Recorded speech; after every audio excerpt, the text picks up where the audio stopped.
మహాశివరాత్రి సందర్భంగా నేను నా వైఫ్ గుంటూరు డిస్టిక్ లో నల్లపాడి దగ్గరలో ఉన్న కైలాసగిరికి అయితే వెళ్ళాం. శివరాత్రి రోజు కైలాసగిరి మీద ఉన్న శివుని దర్శించుకోవాలంటే ఉదయం 6 వెళ్తే దర్శనం ఈజీగా అయిపోతుంది. కానీ మా టైం బ్యాడ్ ఏంటంటే ఆ రోజు మేము ఆలస్యంగానే చేరుకున్నాం. ఇక కైలాసగిరి వెళ్లే మార్గంలో చుట్టూ కొండలతో చాలా అందంగా ఉంది. 10:30 ఆ టైంకి కైలాసగిరి కొండ మీదకి వెళ్లే ప్రాంతానికి అయితే మేము చేరుకున్నాము. కొండ మీద ఉన్న గుడి వైపు వెళ్ళడానికి 2 మార్గాలు అయితే ఉన్నాయి. అవి ఒకటి వెహికల్స్ మీద వెళ్లే మార్గం, 2 కాలినడకన వెళ్లే మార్గం. మేము వెహికల్స్ వెళ్లే మార్గాల్లో వెళ్ళాలనుకున్నాం. ఎందుకంటే కాలినడకన వెళ్లేసరికి లేట్ అవుతుంది, అదిగాక ఎండ మండిపోతుంది. వెహికల్ తో వెళ్లే మార్గంలో అయితే పోలీసులు బలం అయితే ఆపేశారు. ఎందుకంటే క్రౌడ్ ఎక్కువగా ఉండడం వల్ల అరగంట సేపు ఆపేశారు. ఇక మార్గంలో వెహికల్స్ తో వెళ్ళడం ఆలస్యం అవుతుందని చెప్పి చాలా మంది వెహికల్స్ పక్కన పార్క్ చేసి పైన మార్గం ద్వారా అయితే వెళ్తున్నారు. ఇక సర్లే మనం కూడా అదే మార్గంలో వెళ్దామని బయలుదేరాము. తీరా చూస్తే అక్కడ దారి చాలా అంటే చాలా దారుణంగా ఉంది.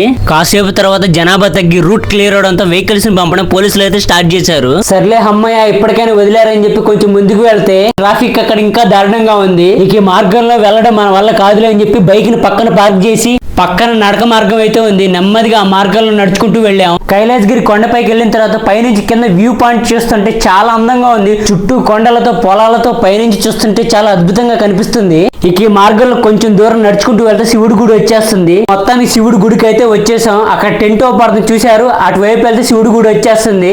అయితే ఇక్కడ వీడియో తీయడం కుదరలేదు, క్రౌడ్ ఎక్కువ రావడం వల్ల గుడి బయట మరి గుడి లోపల వీడియో తీయడం అస్సలు కుదరలేదు. అయితే శివుడు ఆ గుడిలో లింగాకారంలో ఉన్న వీడియో ఫుటేజ్ అయితే మన దగ్గర ఉంది. అందుకే మరుసటి రోజు మళ్ళీ వెళ్లి ఆ ఫుటేజ్ అయితే తీసుకోవడం జరిగింది. ఈ గుడిలో లింగాకారంలో ఉన్న శివుడికి భక్తులే స్వయంగా అభిషేకాలు చేయవచ్చు. శివరాత్రి రోజు భక్తుల రద్దీ బాగా ఎక్కువ ఉండడంతో అతి కష్టం మీద మాకు దర్శనం అయితే దొరికింది. ఇక దర్శనం పూర్తి చేసి కిందకైతే వెళ్ళాము. కిందకు వచ్చిన తర్వాత కైలాసగిరి పైకి వెళ్లే మార్గాల్లోని ఎదురుగా టెంట్లు వేసి అయితే కనిపించాయి. అక్కడ భక్తులు భోజనాలు అయితే పెడుతున్నారు. ఇక్కడ భోజనాలు అయితే చాలా అంటే చాలా అద్భుతంగా ఉన్నాయి. అసలు వేలాదిగా లక్షలాదిగా తరలి వచ్చి ప్రజలకు ఉచిత భోజనం పెట్టడమే చాలా కష్టం. అందులోనూ రుచికరమైన భోజనం అందించడం అంటే మామూలు విషయం కాదు. ఈ భోజనాలు పప్పు, సాంబార్, గోంగూర అయితే సూపర్ అంటే సూపర్ ఉన్నాయి. అసలు గోంగూరతో నాకు తెగ నచ్చేసింది. 2 సార్లు అయితే పెట్టించుకొని తిన్నాను. అన్నదానానికి సంబంధించిన పెద్దలు ఎవరైతే ఉన్నారో అసలు రాజీ పడకుండా వంటలు అయితే చేపించారు.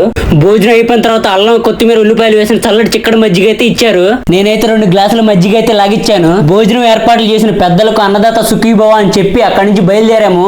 గుంటూరులోని కైలాసగిరి చాలా చూడదగ్గ ప్రదేశం. మీకు ఎప్పుడైనా కుదిరినప్పుడు ఖచ్చితంగా ఈ ప్రాంతానికి అయితే రండి. ఆ పరమేశ్వరుడి ఆశీస్సులన్నీ మీకు ఉండాలని కోరుకుంటున్నాను. ఫ్యూచర్ లో ఇలాంటి మంచి మంచి వ్లాగ్స్ మన ఛానల్ రాబోతున్నాయి. ఈ వీడియో మీకు నచ్చినట్లయితే ఖచ్చితంగా లైక్ చేసి సబ్స్క్రైబ్ అయితే చేయండి. నెక్స్ట్ టైం ఇంకో మంచి వీడియోతో కలుద్దాం. Bye friends.